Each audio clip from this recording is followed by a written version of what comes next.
কুঠির নিশির ডাক। একটি 200 বছরের পুরনো কাঠের দোতলা বাড়ি। সেখানে প্রতি রাতে নিশির ডাক শুনতে পাওয়া যায়। যারা ওই বাড়িতে বসবাস করে বা যদি কেউ কোনো নতুন লোক ওখানে বসবাস করে, তারা নিশির ডাক শুনতে পায়। নিশি প্রতি রাতে তাদের ভুলিয়ে নিয়ে চলে যায় জঙ্গলের মধ্যে। ব্যাস, সব শেষ।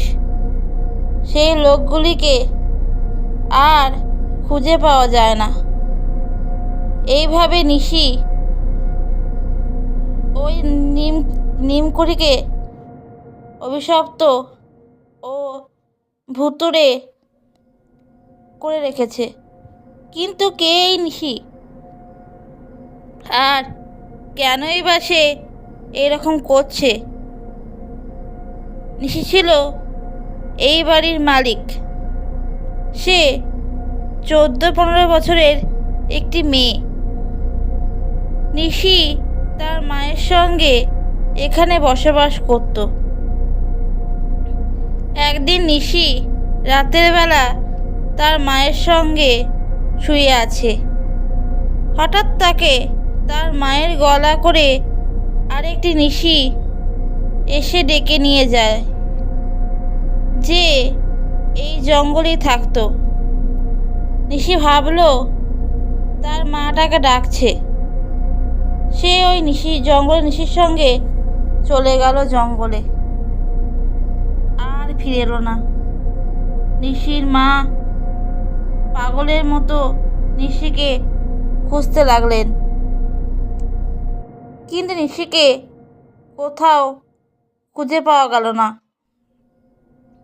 এইভাবে নিশি রাতে নিশিতে পরিণত হলো।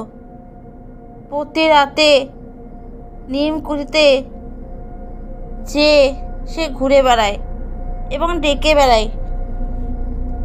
যে ওই নিমকুঠিতে বসবাস করে, নিশি মধ্যরাতে তাকে ডেকে নিয়ে চলে যায় জঙ্গলের মধ্যে। আর সেই মানুষটিকে খুঁজে পাওয়া যায় না। এইভাবে নিশি সারা জীবন মানুষকে ডেকে যাবে অক্লান্তভাবে, তাই না? নমস্কার।